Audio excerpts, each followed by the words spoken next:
There's a poem by Kipling that I just love.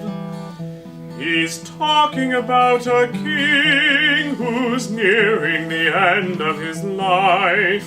And he says, I tried to build a palace, and now I see only ruins.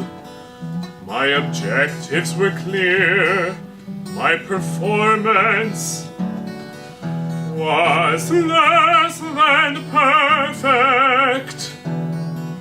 But I pass on to my successor the dream of the palace I tried to build.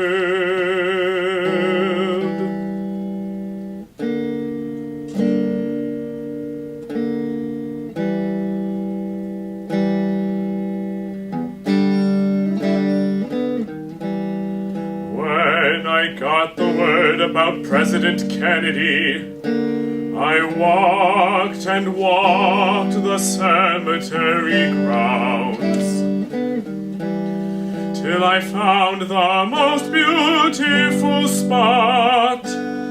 Here, I said, and that's where he's buried.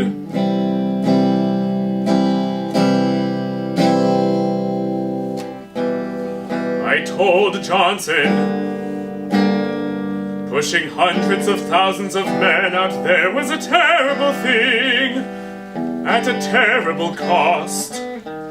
He said, if that little country can't keep her freedom, what's in store for all the other little countries?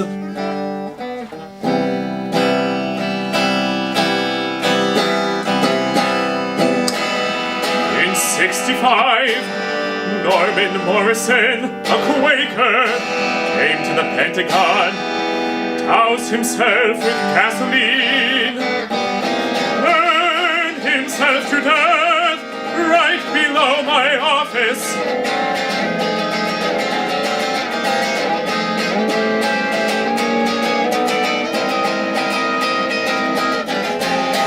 His wife issued a moving statement.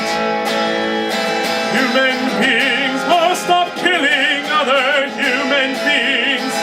That's a belief I share. I believe this even more strongly today. What is morally appropriate in a wartime environment? What makes it acceptable if you win, but criminal if you lose? Oh, what evil must we do in order to do good?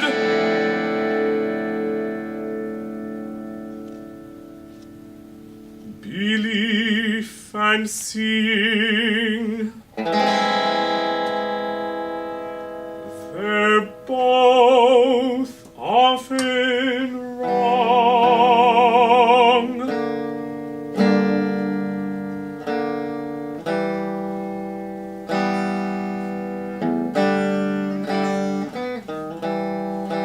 Many years later, I arranged a meeting with the former foreign minister of Vietnam, a wonderful man, to talk about if we could have achieved our objectives without this terrible cost of human life.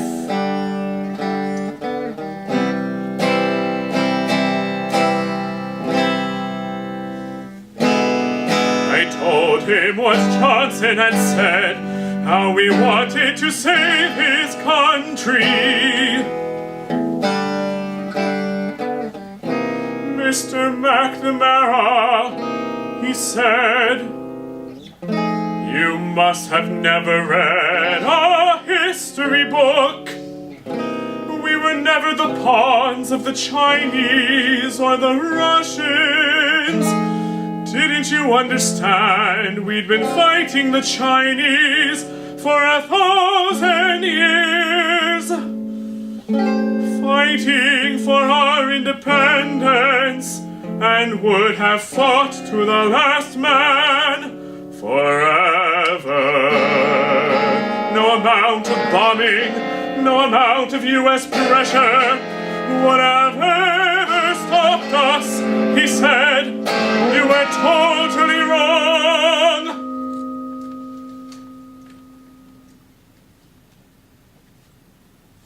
We were wrong.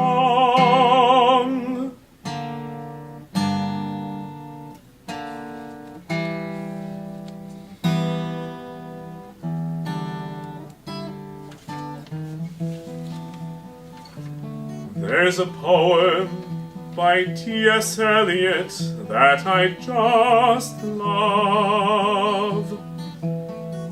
It says, we shall not cease from exploration, and the end of all our exploring will be to arrive